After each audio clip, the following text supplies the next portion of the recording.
Hello दोस्तों, नमस्कार। आप लोग का ऑल इंडिया स्टडी में स्वागत है।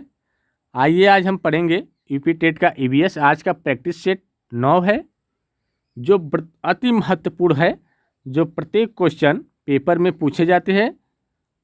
इसमें प्रीवियस ईयर का क्वेश्चन और संभावित आने वाले क्वेश्चन को इसमें लिया गया है। तो आप लोग वीडियो को अंत तक ज़रूर देखिएगा ताकि आप लोग अपना अच्छा स्कोर कर सके। आज टोटल 30 क्वेश्चन है। आप देखते हैं आप लोग 30 में से कितने क्वेश्चन सही करते हैं। अपना तैयारी उसी हिसाब से चेक करिए। और आप लोगों का अगर 30 में से 25 क्वेश्चन सही हो रहा है तो बहुत अच्छी तैयारी है। आइए हम लोग प्रश्न नंबर 1 पर आते हैं। गहन पारिस्थितिकी शब्द का प्रतिपादन किसने किया था जो प्राकृतिक के आंतरिक मूल्य पर बल देता है? ऑप्शन नंबर 1 है अर्नेस्ट हेकेल, बी है अर्नी नेस, सी है रेमंड लिडमैन और डी है एडवर्ड विल्सन। तो देखिए ये जो किए थे वह अर्नी नेस थे। तो ऑप्शन नंबर बी करेक्ट हो जाएगा, अर्नी नेस। यह जो है नॉर्वे के दार्शनिक थे, ठीक ना। आइए प्रश्न नंबर 2 देखते हैं। निम्नलिखित कथनों पर विचार कीजिए। 2 कथन दिए हुए हैं, इसमें बताना है कि कौन सत्य है कौन असत्य है या दोनों असत्य है। इसमें बताना है कौन सा असत्य है। तो देखिए, किसी पारिस्थितिकी तंत्र में प्रजातियों की संख्या उतनी या जितनी अधिक होगी उसका पारिस्थितिकी पिरामिड उतना ही अस्थिर होगा। ये बात तो ठीक है, ये सत्य बात है, ठीक ना। दूसरा है उच्च पोषण स्तरों पर जाने पर विषैले पदार्थों की सांद्रता बढ़ना बायो एक्यूमुलेशन कहलाता है। ये भी बात ठीक है। तो क्वेश्चन कराया उपरोक्त में से कौन सा कथन असत्य है? दोनों असत्य नहीं है, ठीक ना, दोनों सही है, सही बात है। तो इसलिए ऑप्शन नंबर इसमें देखिए केवल 1, बी कराया केवल 2, सी कराया केवल 1 और 2, दोनों है, ठीक ना। तो इसका सही जवाब हो जाएगा ऑप्शन नंबर सी। दोनों असत्य है तो दोनों असत्य हो जाएगा। आइए प्रश्न नंबर 3 देखेंगे। गहन पारिस्थितिकी शब्द का प्रतिपादन किसने किया था जो प्राकृतिक के आंतरिक मूल्य पर बल देता है? अर्नेस्ट हेकेल, बी है अर्नी नेस, फिर वही आ गया क्या? वो तो पढ़ा चुका हूँ, तो ये कहाँ से आ गया? चलिए तीसरा देखते हैं, फिर वही दोबारा आ गया था, ठीक ना। पारिस्थितिकी अनुक्रमण के संदर्भ में नग्न चट्टान या ज्वालामुखी लावा सबसे पहले उगने वाले जीव जैसे लाइकेन को क्या कहा जाता है? तो ऑप्शन नंबर 1 है क्लाइमेक्स कम्युनिटी, बी है पायनियर प्रजाति, सी है सेरल स्टेज और डी है कीस्टोन प्रजाति। तो क्या कहा जाता है? ये जो कहा जाएगा पायनियर प्रजाति, ठीक ना। आइए प्रश्न नंबर 4 देखते हैं। निम्नलिखित में से कौन सी कीस्टोन प्रजाति का सबसे सटीक उदाहरण है? देखिए, कीस्टोन प्रजाति जो होती है उसकी संख्या बहुत कम होती है, लेकिन वह अपने पूरे पारिस्थितिकी तंत्र को ढांचे जो होते हैं उसको बनाने में मुख्य भूमिका निभाती रहती है, ठीक ना। अगर यह हटेगा ना तो पूरा इकोसिस्टम क्या हो जाएगा, बिखर सकता है, समझ लीजिए। तो ऑप्शन नंबर 1 है, देखते हैं। टिड्डा जो घास के मैदान में प्रचुर मात्रा में पाया जाता है, बी अफ्रीकी हाथी जो जंगल में रास्ते बनाता है और पेड़ों को गिराकर छोटे पौधों के लिए धूप का रास्ता साफ करता है, सी है अमरबेल जो दूसरे पौधों पर आश्रित होता है और डी है धान का पौधा जो प्राथमिक उत्पादक है। तो देखिए, जो कीस्टोन प्रजाति होती है वह जो सबसे कम होती है, तो अर्थात हाथी जो है, अफ्रीकी हाथी जो सबसे कम है, जो जंगलों में रास्ता बनाता है और छोटे पौधों को धूप दिखाने का रास्ता बनाता है, और बड़े पौधों को गिरा देता है, ठीक है ना। तो ऑप्शन नंबर बी करेक्ट हो जाएगा। प्रश्न नंबर 5 देखेंगे।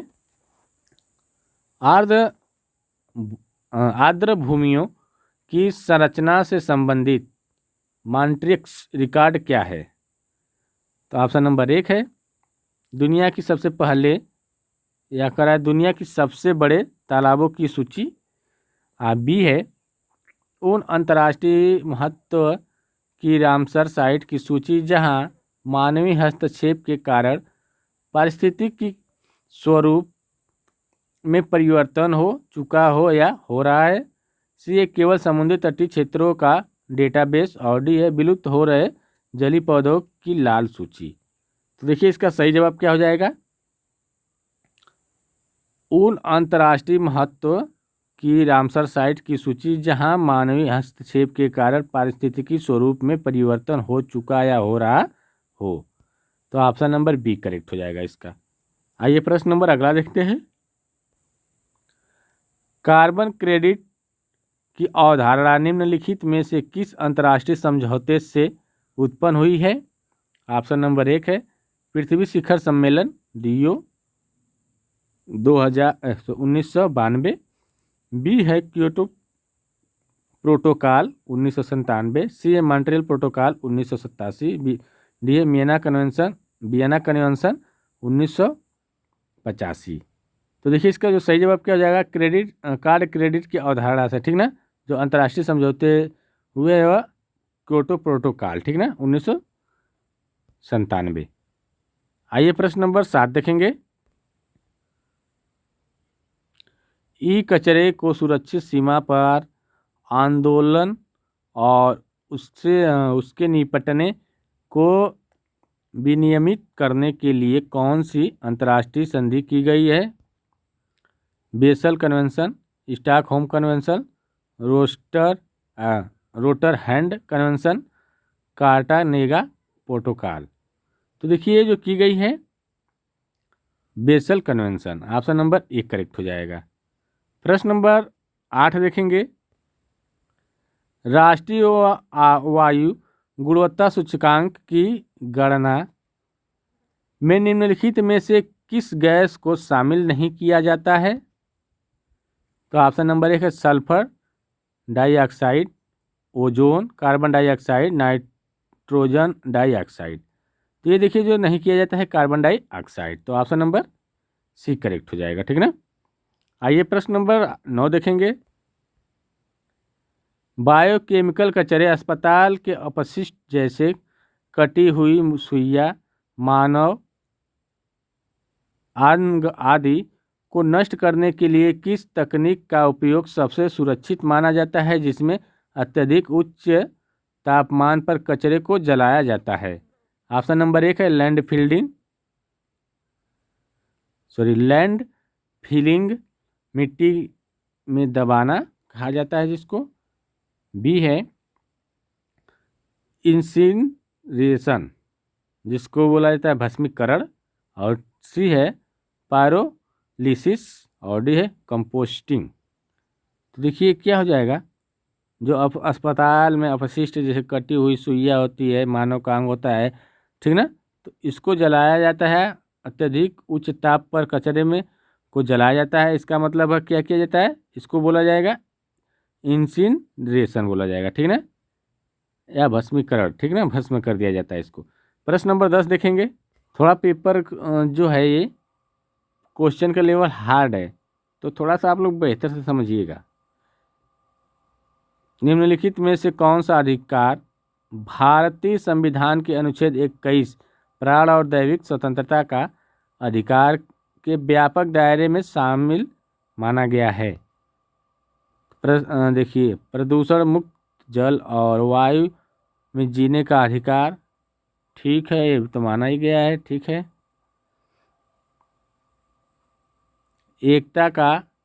एकांतता का अधिकार, ये भी ठीक है। 14 वर्ष की आयु तक मुक्त शिक्षा का अधिकार, ये भी ठीक है। तीनों माना गया है, तो ऑप्शन नंबर 1, 2, 3 सभी हो जाएगा। तो ऑप्शन नंबर डी करेक्ट हो जाएगा, ठीक ना। आइए प्रश्न नंबर अगला देखते हैं। राष्ट्रीय विकास परिषद के संदर्भ में कौन सा कथन सत्य है? यह एक संवैधानिक निकाय है। गलत। इसके इसके अध्यक्ष भारत के राष्ट्रपति होते, ये भी नहीं।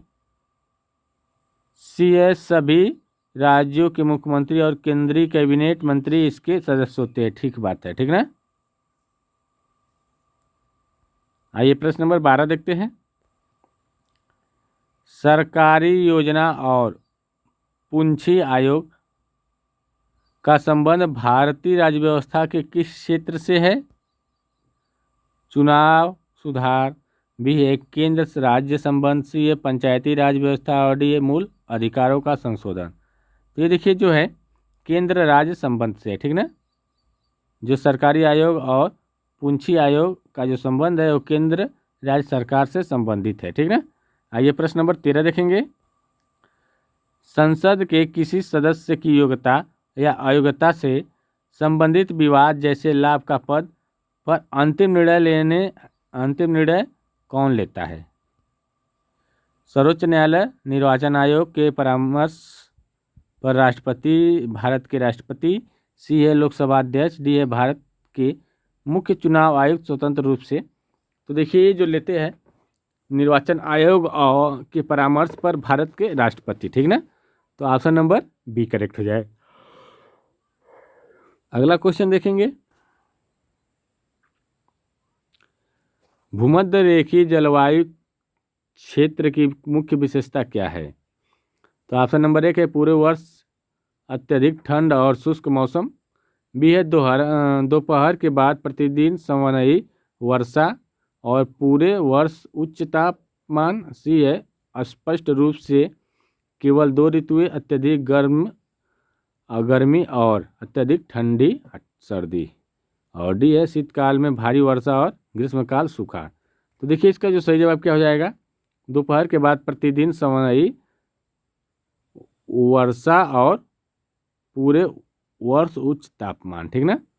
तो ऑप्शन नंबर बी करेक्ट हो जाएगा इसका। आइए प्रश्न नंबर 15 देखेंगे। भारत के पश्चिमी तटीय मैदान के उत्तरी भाग को किस नाम से जाना जाता है? तो कोरोमंडल तट, मालाबार तट, कोंकण तट और डी है उत्तरी सरकार तट। तो देखिए ये जो जाना जाता है कोंकण तट, ठीक ना। आइए अगला क्वेश्चन देखते हैं। पृथ्वी की आंतरिक परत क्रस्ट और मेटल के बीच पाई जाने वाली असंबद्धता को क्या कहा जाता है? तो ऑप्शन नंबर 1 है गुटेनबर्ग असंबद्धता, बी है मोह असंबद्धता, सी है हेलमैन असंबद्धता, डी है कॉनराड असंबद्धता। तो देखिए जो कहा जाएगा मोह असंबद्धता, ठीक ना। तो ऑप्शन नंबर बी करेक्ट हो जाएगा। आइए प्रश्न नंबर 17 देखते हैं। निम्नलिखित में से कौन सा सुमेलित नहीं है? एक तरफ स्थानांतरित कृषि का नाम है, दूसरी तरफ राज्य देश का। झूमिंग जो पूर्वोत्तर भारत में, Ladakh Malaysia, Ladakh Malaysia, milpa जो मेक्सिको में है, मेक्सिको में। क्या दिमाग जब टेंशन में रहता है ना, पढ़ते हैं कुछ पढ़ाता है कुछ। आज जब से क्लास ले रहा हूँ दिमाग कहीं और चल रहा है, जैसे चाह रहा हूँ उसे पढ़ा नहीं पा रहा हूँ। मिल्पा मेक्सिको में, ठीक ना, मेक्सिको में, ठीक ना। और डी है पोंडू मध्य प्रदेश। दिमाग बहुत ज़्यादा टेंशन में चल रहा है, इसमें कुछ प्रॉब्लम है जिसकी वजह से मुझे पढ़ा रहा हूँ तो यहाँ दिमाग ही नहीं लग रहा है पढ़ाने में, लेकिन मजबूरी है, कुछ बताना ज़रूरी है। तो आप लोग जो अगर पढ़ाते वक्त जो भी गलती हो रही है उसको आप लोग क्षमा करिएगा, क्षमा चाहते हैं। थोड़ा सा दिक्कत होने की वजह से दिमाग टेंशन जब होता है ना तो कुछ समझ में नहीं आता है कि कहाँ क्या करना है कुछ काम होता है, कुछ दिमाग वहाँ एक जगह स्थिर नहीं रहता है। तो इसका सही जवाब क्या हो जाएगा, बता दीजिए। पोंडू मध्य प्रदेश, ठीक ना। आइए प्रश्न नंबर 18 देखेंगे।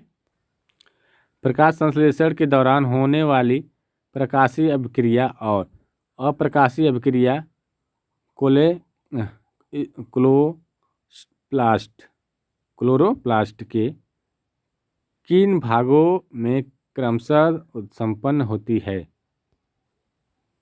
तो देखिए स्ट्रोमा और ग्रेना और स्ट्रोमा में, केवल माइटोकॉन्ड्रिया में और डी कोशिका भित्ति में। तो ये देखिए जो होती है ग्रेना और स्ट्रोमा में, ठीक ना।